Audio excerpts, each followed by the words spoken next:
If you looked at her digital empire, she was the mother everyone wanted to be, 2 million subscribers.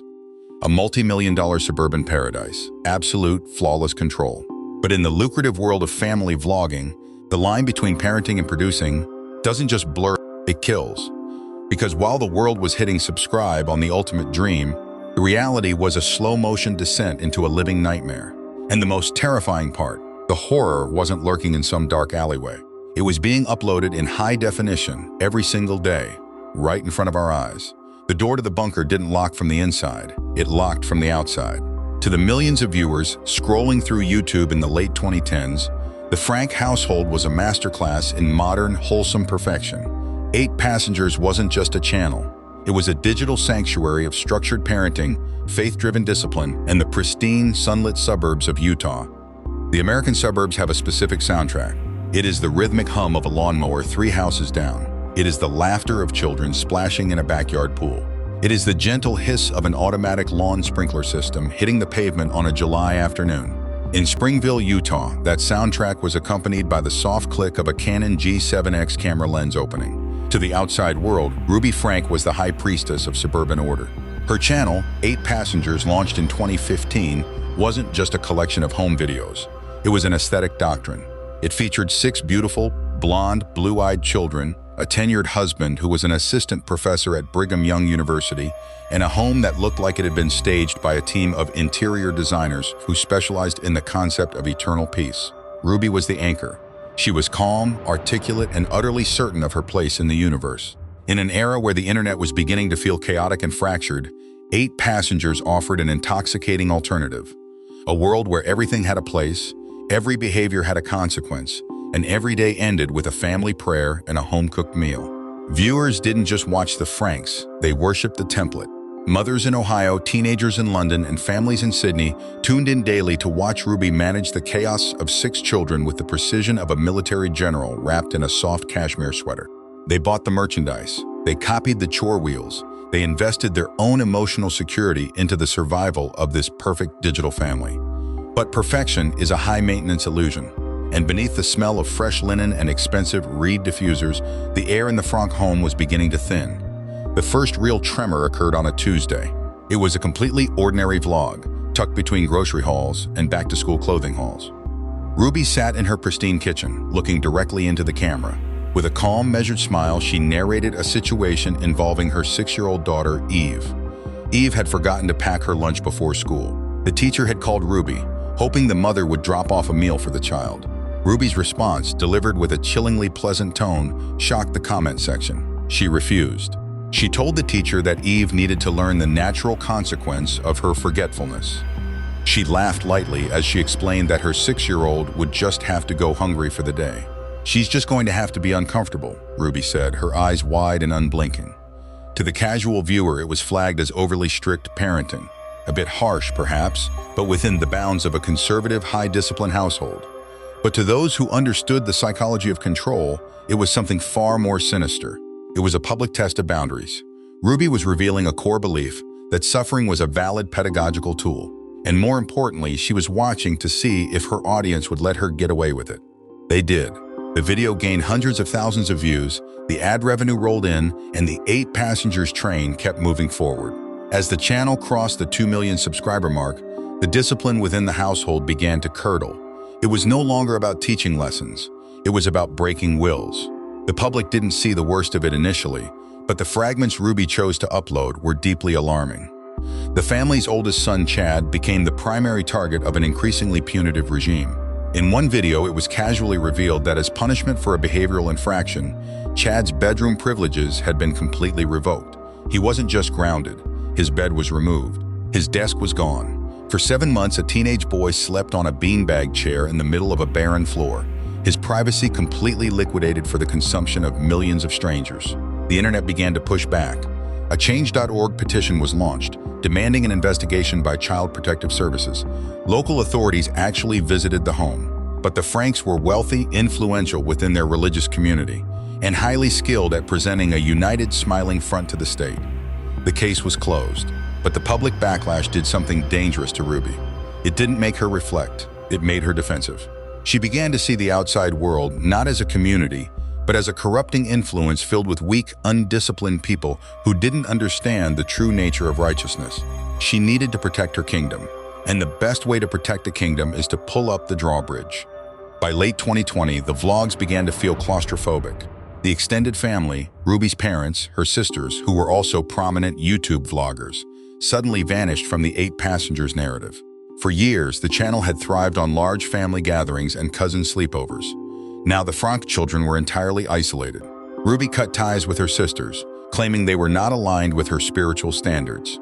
She pulled her children out of public school, transitioning them to homeschooling under her direct supervision. The children's world, which once spanned friendships, school sports, and extended family networks, was systematically shrunken until it consisted of only 2 things: the 4 walls of their home and the lens of their mother's camera. Then Kevin Franke, the father, began to fade into the background. The marriage was fracturing under the weight of an unseen pressure.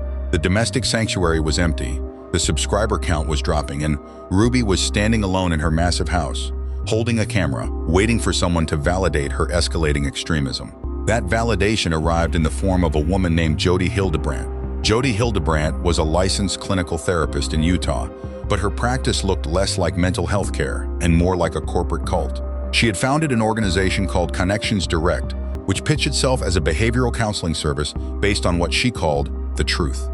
In Jody's universe, the world was divided into absolute binary categories. You were either in truth or you were in distortion. Distortion included things like empathy, compromise, validation, and standard psychological practices. If a child was crying because they were sad, they weren't sad. They were manipulative, living in distortion. If a spouse wanted to discuss a grievance, they were toxic. When Ruby Franke met Jody Hildebrandt, it was like a spark hitting an open gas line. Ruby didn't just join Connections, she surrendered to it. She found a woman whose thirst for absolute control matched her own, but with the added authority of a clinical license and a pseudo-prophetic vocabulary. Within months, the 8 Passengers channel was abandoned. A multi-million-dollar digital empire, built over 7 years, was wiped clean. Ruby stopped uploading lifestyle vlogs and instead appeared alongside Jody in stark, poorly lit videos for Connections, lecturing viewers about the wickedness of modern society. Ruby's tone changed. The cheerful suburban mom was gone. In her place was a severe, cold executioner of doctrine. She wore her hair pulled back tightly, her smiles were gone, replaced by a terrifying dead-eyed certainty.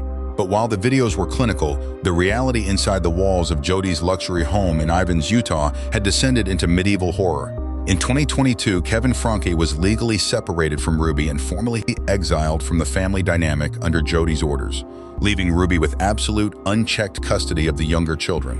Ruby packed up her 2 youngest children, 12-year-old Russell and 9-year-old Eve, and moved into Jody Hildebrandt's sprawling, isolated compound in the Red Rock Desert of southern Utah.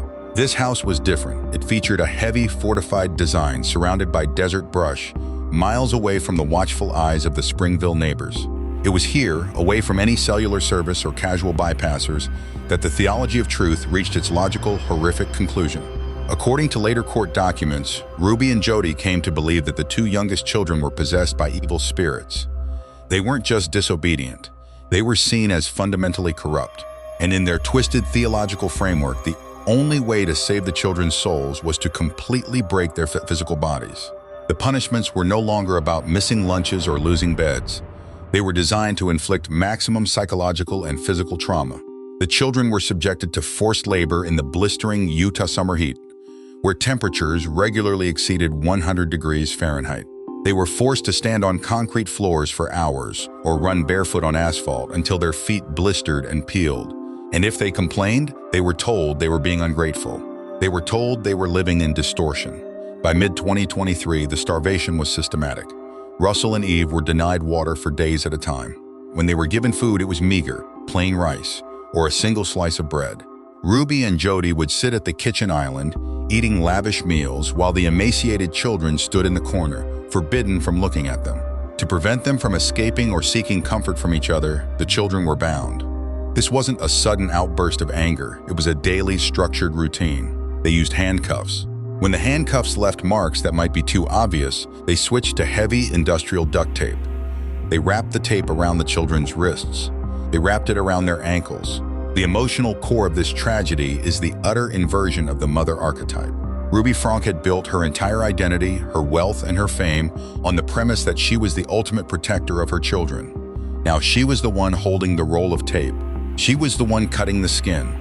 She was the one watching her 12-year-old son's body literally waste away into skeletal proportions, convinced that she was doing the work of God. And the world outside had no idea. The channel was dead, the curtains were drawn, and the desert heat buried the screams. On the morning of August 30, 2023, the temperature in Ivins, Utah was already climbing past 90 degrees. Inside the compound, Russell was bound by his ankles and wrists. The adults were preoccupied. In a moment of pure adrenaline-fueled survival instinct, the 12-year-old boy managed to work his way free from his restraints. He looked at the window. He didn't hesitate. He climbed through the opening, dropped to the desert earth, and began to walk. He didn't look back to see if his mother was following. He didn't look back for his sister. He just walked toward the nearest sign of human life, a house across the desert brush. When he knocked on the neighbor's door, the man who answered didn't see a YouTube star's son. He saw a ghost. The 911 call from the Ivins neighborhood is a document of pure horror. The neighbor's voice cracked with a mixture of confusion and terror as he tried to describe the child standing on his porch. "Neighbor, I have a 12-year-old boy here who just knocked on my door asking for help. He appears to be emaciated. He has tape around his legs. He's got open wounds. The boy was starving. His ribs were clearly visible beneath his skin. But he hadn't asked the neighbor for chocolate or candy. He had asked for a glass of water and a slice of bread. And then he asked for the police. When the emergency medical technicians arrived, they removed the duct tape from his wrists and ankles. The skin beneath was raw, infected, and sloughing off, the result of weeks of friction against the constraints. The police didn't wait. They breached Jody Hildebrandt's home. Inside, hidden in a deep walk-in closet, they found 9-year-old Eve. She was crouching on the floor, terrified, her body in a similar state of severe neglect. She initially refused to speak to the officers. She had been conditioned to believe that anyone from the outside world was an agent of evil, sent to destroy her soul. Within hours, Ruby Franke and Jody Hildebrandt were in handcuffs. This time, the cameras capturing the moment weren't high-end vlogging rigs with ring lights. They were the grainy, wide-angle body cameras of the Washington County Sheriff's Department. The legal proceedings were swift, primarily because the evidence was unassailable. There were no complex legal loopholes to exploit. The physical state of the children spoke louder than any defense attorney could. In December 2023, Ruby Franke stood in a Utah courtroom, dressed in a drab jail jumpsuit, her hair falling limply around her face. The pristine, confident matriarch of 8 passengers was completely gone. She pleaded guilty to 4 counts of aggravated child abuse. When it came time for her statement, she wept openly. She delivered a highly calculated, dramatic speech, apologizing to her children and framing herself as a victim of Jody Hildebrandt's psychological manipulation. "I was led to believe that this world was an evil place," Ruby sobbed to the judge. "I fell into a dark delusion." The judge was unmoved. Ruby was sentenced to 4 consecutive terms of 1 to 15 years in prison, the maximum allowed under Utah state law. Jody Hildebrandt received an identical sentence. Because of the way Utah's parole board operates, the exact amount of time they will serve remains uncertain. But one is clear: Ruby Franke's time as a mother and as a free woman is over for the foreseeable future. But while the prison doors slam shut on the perpetrators, the fallout continues to ripple through the digital landscape. The story of Ruby Franke is often cataloged as a bizarre anomaly, a tragic collision of religious extremism, a rogue therapist, and a mother who lost her mind. It is comforting to think of it that way. If it is an anomaly, we can look at it, shake our heads in disgust, and move on to the next video. But that is a lie we tell ourselves to feel safe. The reality is that Ruby Franke didn't operate in a vacuum. She was created, funded, and sustained by us. For nearly a decade, millions of people watched her children's privacy being systematically stripped away. We watched a toddler being filmed while crying. We watched a teenager losing his bed. We watched a 6-year-old go hungry, and we rewarded it. We gave a thumbs up. We left comments saying, "You're such an inspiration." We generated the ad revenue that bought the very house in Ivins where those children were tortured. Ruby Franke discovered a terrifying truth about the modern digital economy. Conflict drives engagement, control looks like content, and isolation keeps people watching. The 8 Passengers channel has been deleted. The videos are gone from the official servers, but the template remains. Right now, at this very moment, hundreds of other parents are holding cameras in front of their children's faces, trading their privacy, their discipline, and their vulnerabilities for sponsorships and algorithmic favor. The monster in the Franke home didn't just crawl out of a cult philosophy. It was fed, day by day, view by view, by an audience that couldn't stop watching the performance of perfection. Which leaves us with a question that lingers long after the courtroom lights have gone dark. When the line between protecting a family and producing a show is entirely erased, where does the performance end and the crime begin?